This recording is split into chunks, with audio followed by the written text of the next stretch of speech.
নমস্কার and hello friends, কেমন আছো তোমরা সবাই? আমার এই ছোট্ট ভ্লগে তোমাদের অনেক অনেক স্বাগত জানাই। তাই জামাই ষষ্ঠীর দিন যাব, তাই তোড়জোড় শুরু। সকাল থেকেই একদম ব্যাগপত্র গুছিয়ে রেডি হয়ে নিলাম। যতই বাবার বাড়ি প্রায়ই যাওয়া হোক না কেন, জামাই ষষ্ঠীর দিন যাওয়ার আনন্দ কিন্তু একটা আলাদাই, এক অন্য অনুভূতি। আর যতই মেয়েরা আসুক তার বাবার বাড়িতে, এই স্পেশাল দিনে কিন্তু জামাইয়ের ভালোবাসা একটু বেশিই বেড়ে যায়, তাই না? আমি আর আমার দিদি, মানে আমরা দুই বোন, তাই দুই জামাই, দুই নাতি, আর আমি আর দিদি চললাম জামাই ষষ্ঠীতে বাবার বাড়িতে। দিদিরা দিদির বাড়ি থেকে আসবে, আমরা চলে গেলাম, ওরাও আসছে আর আমরাও যাচ্ছি। তো খুব আনন্দ। এই একটু গাড়িতে একটু এই ভিডিও করে নিলাম যাওয়ার দিনকার। তো বাড়ি যখন যাব তোমাদেরকে দেখাবো। আমার মায়ের সঙ্গে পরিচয় করিয়ে দিই, এই যে আমার মা, এবং আমার দিদির সঙ্গে পরিচয় করিয়ে দিই, এটা হলো আমার দিদি। দুই বোনকে একই রকম দেখতে না?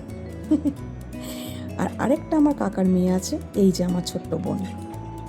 ও একটু ভিডিওতে আসলো, দিয়ে সেলফি তোলা হলো।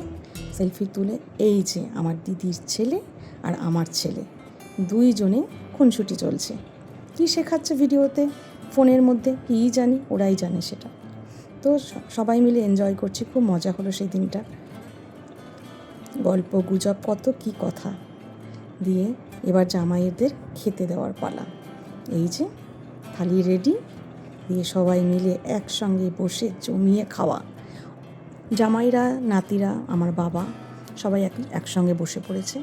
আমি, আমার মা আর দিদি পরে বসেছিলাম। এই যে জমিয়ে খাওয়া চলছে, আর গল্প গুজব হাসি ঠাট্টা তো রয়েইছে। তোমাদের জামাই ষষ্ঠী কেমন কাটলো অবশ্যই কমেন্টে জানিও, আর কে কেমন মজা করলে অবশ্যই কমেন্টে জানিও। এই খাওয়া দাওয়া চলছে, জামাইরা তো আর খেতে পারছে না, এই দেবে না ওই দেবে না, কমিয়ে দাও, এই তো আছে। আর আমার মা তো জোর করে না খেতেই হবে। খাওয়া দাওয়া হয়ে গেল। এবার সন্ধ্যের দিকে আমার দিদির ছেলের অসাধারণ গান, দেখো কি সুন্দর গানটা গাইছে।